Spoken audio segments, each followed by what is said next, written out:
ces trois programmes qui ont été évalués démontrent d'une part que la culture, à travers la réalisation de petits projets individuels, ou pas des petits projets, des moyens projets individuels, peut avoir un impact concret en développement. Un nombre significatif de projets accompagnés ont eu des résultats très positifs en termes de production d'œuvres cinématographiques, audiovisuelles et dans d'autres domaines d'activité comme le théâtre, la danse, l'art contemporain, les patrimoines culturels, etc. Il y a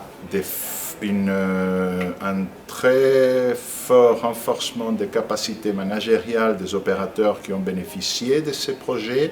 et ce qui fait que leur capacité de faire face aux défis qui présentent le développement d'activités dans un secteur qui est habituellement assez précaire parce qu'il ne bénéficie pas de la volonté politique, de l'accompagnement stratégique ni des gouvernements ni des institutions internationales, fait qu'ils font face à une situation qui est assez précaire, mais leur capacité institutionnelle installée a été significativement renforcée à travers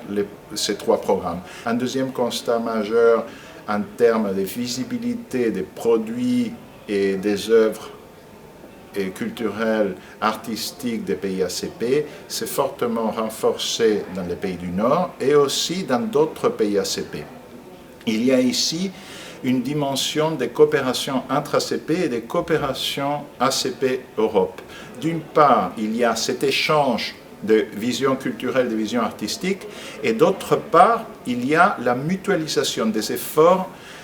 par les partenaires de chacun de ces projets. Chaque projet financé, il faut savoir qu'il est mené par un opérateur principal, mais il y a 2, 3, 4, jusqu'à une dizaine de partenaires qui sont impliqués. Et cet échange, cette obligation de mutualiser leurs ressources, leurs connaissances, leurs capacités fait que les potentiels de développement de chacun d'entre eux se voient démultipliés à travers la participation dans ces projets et surtout à travers ce qui a été assez courant, c'est la pérennisation des coopérations entre opérateurs, tant du Sud, des pays ACP eux-mêmes, comme des opérateurs ACP avec des opérateurs de l'Union européenne.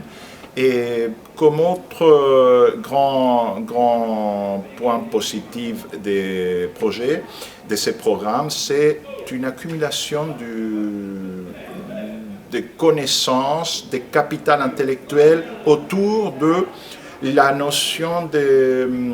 financement des projets culturels dans un but de développement. Cette accumulation se produit tant au niveau de ceux qui gèrent les projets, des institutions qui financent, c'est-à-dire la Commission européenne et la mise en œuvre menée par le secrétariat ACP, des équipes qui gèrent les projets lui-même et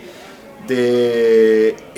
techniciens qui sont autour. Cette accumulation du capital en termes de culture et développement doit être mise au profit tant du développement des secteurs eux-mêmes comme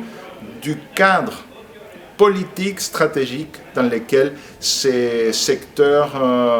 évoluent.